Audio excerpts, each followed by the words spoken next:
তো ৰিভিউ আছে মই আৰু এটা ভিডিঅ'লৈ আপোনাক সকলোকে স্বাগতম জনাইছোঁ। আজি আমি আছোঁ ডিটেইলিং ডেভিলছৰ তলত আৰু এটা আপোনালোকৰ সকলোৰে বাবে এটা বহুত ধুনীয়া ছাৰপ্ৰাইজ আছে।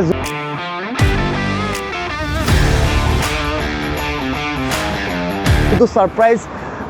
একচুৱেলি মই নেদেখুৱাও, দেখাব আজিমে। তো আজিম ভাই, কি খবৰ তোমাৰ? তো মোৰ খবৰ একদম ভাল সুৰুজ, ঠিকে ক'লা তুমি, একদম বঢ়িয়া। আমি ছাৰপ্ৰাইজ এটা লৈ আহিছোঁ আৰু ছাৰপ্ৰাইজটো একচুৱেলি আমি অনা নাই, আমাৰলৈ ছাৰপ্ৰাইজটো আহিছে। আৰু ছাৰপ্ৰাইজটো আমাক দিব কোনে এতিয়া সেইটো হৈ গ'ল যে আমাৰ অসমৰ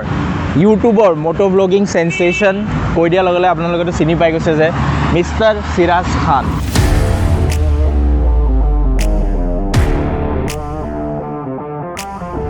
হেল্ল' হেল্ল' হেল্ল'। তো সিৰাজ দা,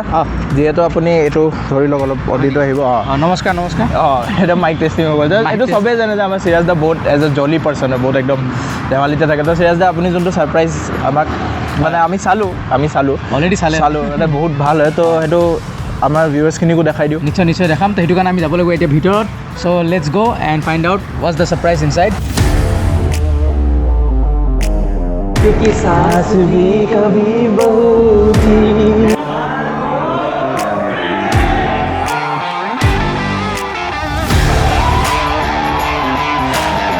তো এইটো আছিলে ছাৰপ্ৰাইজ টাইগাৰ XRX 800cc।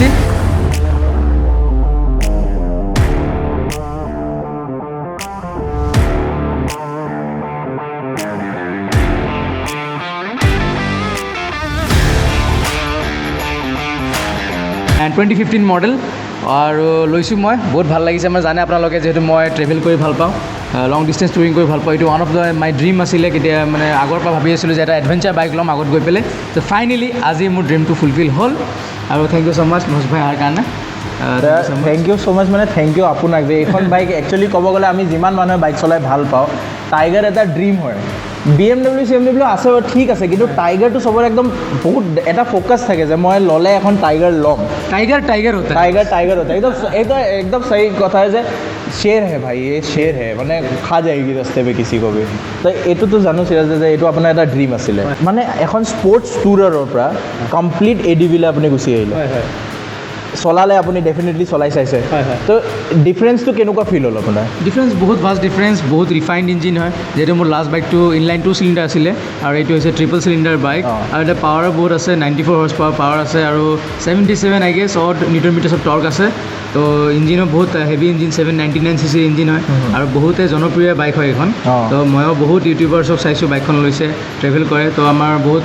মানে ক্ল'জ ফ্ৰেণ্ড হয় দীপক গুপ্তা, তেখেতেও টাইগাৰ লৈছে।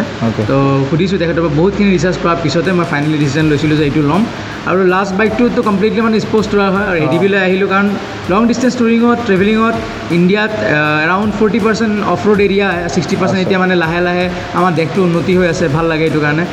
হাইৱে বনি আছে, হাইৱেৰ লগতে টোল গেটো বনি আছে, বেলেগ কথা। এইটো আৰু যিয়ে নহওক, বাইকৰ কাৰণে টোল নাই, যিহেতু বাচি আছোঁ বাইকৰ কাৰণে।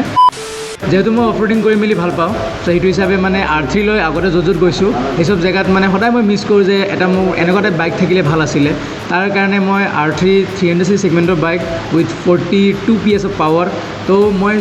আপগ্ৰেড কৰিম ভাবি আছিলোঁ। মই বহুত বাইক চালোঁ, Honda 500X চালোঁ, ভাৰ্চেছ 650 চালোঁ, বাট মই R3 যোনটো পুল পাইছিলোঁ সেইটো এক্সাইটমেণ্ট লেভেলো লাগে, প্লাছ মোক অফ ৰোডিং বাইকো লাগে। তো সেইটো এক্সাইটমেণ্ট লেভেল মোক ভাৰ্চেছে দি থকা নাই, টেষ্ট ৰাইড কৰিছোঁ, 500Xও দিয়া নাই আৰু বেনলি TRK 502 দিয়া নাই। বাইককেইটা ভাল ন' ডাউট, বাট পাৱাৰ ফিগাৰ্ছো মোৰ মানে মই ছেটিছফাই নহয় পাৱাৰ ফিগাৰ্ছ দি কাৰণে। কাৰণ R3 অলৰেডি 42 PS আছে, TRKত গ'লে 47 পায় আৰু Honda 500Xত গ'লেও 47 মান পায় BHP। চ' মোৰ ইমান কম BHPৰ ডিফাৰেঞ্চ নালাগে, অলপ হিউজ লাগে। তো ডেটছ ৱাই মানে এই পাৰ্টিকুলাৰ প্ৰডাক্টটো ল'লোঁ। আৰু আগলৈ আপুনি চাই থাকিব মোৰ চেনেল সিৰাজ খান, ছাবস্ক্ৰাইব কৰিব, ভাল লাগিব। প্ৰমোশ্যন জৰুৰী, এইটো চবে সেইটোৱে। এতিয়া মানে এটা বস্তু চাওক, বাইকখন ব্লু, একদম সিৰাজ দাই পূৰা মিলাই আহিছে বাইকৰ লগত। টি চাৰ্ট ব্লু, চশমা ব্লু, টুপিও ব্লু, কেপটোও ব্লু আছে, বাইক জিন্সটো ব্লু, মানে ডিফাৰেণ্ট শ্বেডছ অফ ব্লু। ব্লেকটো আপুনি ব্লুত অলপ ক'লা মিক্স কৰিলে এইটো ব্লেক হৈ গ'ল, এইটো ব্লুৱে তেতিয়াহ'লে। তো ইয়াত আমি বস্তু এটা দেখা পাইছিলোঁ। এতিয়া সিৰাজ দা নামটো কৈ দিনে, বাইকখনৰ নামটো কি ফাইনেল হ'ল? নামটো আচ্ছা, নামটো এতিয়া দুটা ৰাখিছিলোঁ। এটাতো আছিলে তোমাৰ আপোনাৰ আছিলে চেৰু আৰু এটা ভাবিছিলোঁ একুৱামেন। কাৰণ মানে এইটো জাষ্ট অলপ আধা ঘণ্টা আগত ভাবিলোঁ কাৰণ যেহেতু আপোনালোকে দেখা পাই আছে এইটো বাইকটো ইনলাইন 3 হয় এইটো গোটেই শ্বেপখিনি আপুনি গমেই পাইছে তো এইটো যদি শ্বেপটো আছে ত্ৰিশুল শ্বেপত আছে আৰু এই ত্ৰিশুল শ্বেপৰে ৱেপন লৈ পেলাই একুৱামেন আপোনাৰ এভেঞ্জাৰ ইউনিভাৰ্ছ ডিচি ইউনিভাৰ্ছত আছে সিহঁতে এইটো মানে একদম ডেডলি কথা কৈ দিলে এভেঞ্জাৰ গম পাইছে এইটো ভয়কে যাব এইটো তো একুৱামেনৰ যোনটো ৱেপন আছিলে তো তেনেকুৱা ত্ৰিশুল টাইপ আছিলে চ' সেইটোৱে ভাবিছোঁ যে একুৱামেনে ৰাখোঁ আপোনালোকে কমেণ্ট নিশ্চয় কৰিব তলত একুৱামেন ৰাখোঁ তাৰপিছতে শ্বেৰু ৰাখোঁ নাকি নীলিমা ৰাখোঁ আৰু নাকি অকল একুৱা ৰাখোঁ এতিয়া যদি আপুনি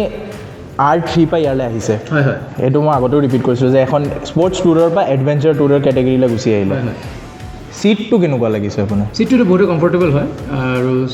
ছফ্ট হয় ছিটটো হাৰ্ড নহয় প্লাছ পিলিয়ন কমফৰ্টো বহুত আছে পিলিয়ন কমফৰ্ট আছে মই মানে ছিটটো উইথটো চালে গম পোৱা যায় যে আমি যিকোনো বাইক এখনৰ যেতিয়া এই বহলটো চাওঁ ছিটটোৰ যিমান এইটো মানে বহুতে বস্তুটো বুজি নাপায় পিলিয়ন ছিটটো সদায় ৰিভাৰ্চত বহল হ'ব লাগে যেনে এইফালে নেৰ' হৈ পেলাই এইফালে বহল হোৱা মানে কমফৰ্টেবলটো বেছি হয় প্লাছ আপুনি কুশ্যনিংটো চাওক এইটো কুশ্যনিংটো বহুতখিনি ছফ্ট আছে এইটো পিলিয়নৰ ছফ্ট আছে এইটো ছফ্ট আছে আৰু আপোনাৰ পুষ্ট পিতাম্বৰ কাৰণে ভাল বৰে আৰামছে रहेंगे লেগছ কোজি বৰে আৰামছে তো এতিয়া যদি কেইটামান ফিচাৰ্ছৰ কথা পাতোঁ চবতছে আগত যে এইখন বাইকত চবতছে বেষ্ট বস্তু আছে যোনে মানে গৈ আছে আপুনি ছাপ'জ আপুনি প্লেন কৰিছে যে 500-600 কিলোমিটাৰ এটা ষ্ট্ৰেচত লং তো 200 কিলোমিটাৰ নন ষ্টপ ৰাইড কৰি যদি ষ্ট্ৰেচটো ভাল আছে দেন ইয়াত দিয়া আছে ক্ৰুজ মোড হয় ক্ৰুজ কণ্ট্ৰল দিয়া আছে এটা নিৰ্দিষ্ট স্পীডত গৈ ক্ৰুজ কণ্ট্ৰল এক্টিভেট কৰি দিলে আপুনি হেণ্ডেল চেণ্ডেল ধৰিব নালাগে বাইক অকলে গৈ থাকিব আপুনি ধুনীয়াকৈ এই ছাইডত যে এইটো আছে ইয়াতে এনে আঙুলিটো থৈ দিলে ৰেষ্ট ল'লে বা হাতটো টেংকিত থৈ দিলে বাইক অট'মেটিকলি আপোনাৰ সেইটো স্পীডত লৈ যাব মানে 70 ক্ৰুজ কৰিলে 70ত গৈ থাকিব মানে এইটো নহয় যে আপুনি থ্ৰটলটো অনবৰতে ষ্ট্ৰেচ কৰিয়ে থাকিব লাগে সেইটো ছিষ্টেম নাই আৰু ডিজেংগেজ কৰাটো বহুত ইজি ক্লাছটো পুল কৰিলে ডিজেংগেজ হৈ যায় লগালগ অ'কে কথা নাই আৰু তো কিছুমান বস্তু যদি আৰু চাওঁ যেনে এইখনত ডেফিনেটলি ৰাইডিং মোডছ আছে হয় ৰাইডিং মোডছ আছে ৰাইডিং মোডছ তাতে আপুনি তিনিটা পাব এটা ৰোড মোড ৰেইন মোড আৰু এটা আপোনাৰ হেৰি আছে আপোনাৰ ইউজাৰ মোড বুলি এটা আছে সেইটো নিজে বনাই ল'ব পাৰে চেল্ফ কনফিগাৰেবল ABS অন অফ কৰা যায় দুটাই আছে অপশ্যন তাৰ লগতে যদি মডিফিকেশ্যনৰ কথা কওঁ ইয়াতে আপোনাৰ ৰক্সৰ হেণ্ডেলাইজাৰ লাগি আছে অ'কে আৰু সন্মুখত এইটো উইণ্ডশ্বিল্ড যোনটো আছে এইটো কুইকৰ উইণ্ডশ্বিল্ড লাগি আছে এটা সস্তীয়া অলপ ৰেম মাউণ্ট এটা লাগি আছে ইমান দাম নহয় এইটো সস্তা অলপ তাৰ বাহিৰে কিছুমান এক্সেসৰিজ আৰু আছে যিকেইটা মই খুলি থৈছোঁ লাহে লাহে দেখুৱাই থাকিম মানুহক আৰু ইয়াতে ফগলাইট যদি দেখা পাইছে আপুনি এইটো ডেনেলি ফগলাইট হয় তাৰ লগতে লোকেল ফগলাইট এটা লগাইছোঁ ফগলাইট ডেনেলি ফগলাইট যিহেতু চবে জানে বহুত ব্ৰেণ্ডেড ফগলাইট হয় প্লাছ এইটো বহুত মানে প্ৰাইচটো অলপ হাই হয় বাট বহুত ভাল আউটপুট হয় মানে এই দুটা যোনটো ফগলাইট হয় ডেনেলি ফগলাইট দুটা এৰাউণ্ড 55-60,000 পৰে এইটো আপুনি এখন মানে এতিয়া নাপায় বাৰু কিন্তু এনেই অকণমান যদি আজিৰ পৰা 3 বছৰ 4 বছৰ আগত বিচাৰিলে তেতিয়া ইয়াত আপুনি ভাবি থওক যে এক্টিভা এখন লগাই থোৱা আছে এক্টিভা অনুভৱ বেয়া নাপাব কিন্তু হয় মানে এক্সপেঞ্চিভ হয় কি কৰিব তাৰ বাহিৰে ইয়াতে ইঞ্জিন গাৰ্ডো আছে আৰু এইটো তলত দেখা পাইছে ইঞ্জিন গাৰ্ডটো আছে আৰু এটা গাৰ্ড আছে এইটো খোলা আছে এইটো লগাম মই এইকেইদিনতে তাৰ বাহিৰে ইফালে এই চিলভাৰ কালাৰ পাৰ্টটো যে দেখা পাইছে এইটো পেনিয়াৰ্ছ লাগে ইয়াৰ লগতে এটা বেলেঞ্চাৰো আছে চকা তাত ঘূৰি থাকিব চাব ইয়াতে এই বস্তুটো মই চবতছে ইউনিক পাইছোঁ মই দেখিছোঁ বহুত ADVs দেখিছোঁ মানে আপোনাৰ পেনিয়াৰ ৰেক্স আহে সদায় পেনিয়াৰৰ ৰেক্স থাকে তাত মাউণ্ট কৰিব লাগে ইয়াত মানে অনলি এই দুটা বস্তু আছে জেনুইনলি ক'ব গ'লে সেইকেইটাও একদম বাইকৰ ভিতৰত সোমাই আছে মানে বাইকত এক্সট্ৰা বাল্ক এটা এড কৰি দিয়া নাই ইনফেক্ট বেলেঞ্চাৰটো যদি চাই আপোনাৰ ৰিয়াৰ ফুটপেকৰ ভিতৰলৈ আছে আৰু প্লাছ এইটো ভাল কি হয় যেতিয়া আমি অলপমান কাৰ্ভি ৰোডছ পাওঁ কৰ্নাৰ্ছ পাওঁ তেতিয়া আমাৰ পেনিয়াৰ্ছকেইটা আমাক দিগদাৰ দিয়ে সদায় এই বলটো যে আছে এই বলটোৱে বেলেঞ্চ মিলাই থাকে মানে অ'কে গম পাইছে সেইটো কাৰণে বলটো লগাইছে তাৰ লগতে টপ বক্সো আছে টপ বক্সটো মই লগোৱা নাই লগাম আৰু তো এইকেইটা আছে ইয়াতে দেখা পাইছে আপুনি একৰাৰ ফুল চিষ্টেম শ্লিপন আছে একৰা পবিক এক্সজষ্ট আছে একৰা যদি লাগি আছে তেতিয়াহ'লে ডেফিনেটলি চাউণ্ডটো শুনিব লাগিব চাউণ্ডটো আমি শুনাই আছোঁ অলপ পিছত মানে বনে ৰহিয়ে হামাৰে সাথ কিন্তু প্ৰপাৰ এতিয়া চাওক মাৰ্কেটত বহুত অফৰোডিং বাইক আছে বা আপুনি যদি টিয়াৰকেটো যায় টিয়াৰকেটো দুটা মডেল আছে এটা এক্স মডেল এটা নৰ্মেল মডেল এনেকুৱা এটাও এটা আছে XCX বুলি কয় সেইটো মডেল XCX যোনটো হয় এইটো এক্সট্ৰিম অফৰোড মডেল হয় আৰু এতিয়া এইটো যোনটো আছে এইটোতো অফৰোড কৰিব পাৰি বাট এইটো কোম্পানীয়ে কয় যে এইটো ৰোড ভেৰিয়েণ্ট হয় কাৰণ এইটো এলয় লাগি আছে বাট এইটোতো অফৰোড কৰিব পাৰি ন' ডাউট কাৰণ অবভিয়াছলি নৰ্মেল বাইকৰ এলয় ইমান মজবুত থাকে এইটো টাইম টাইগাৰ হয় এইটো মজবুত থাকিব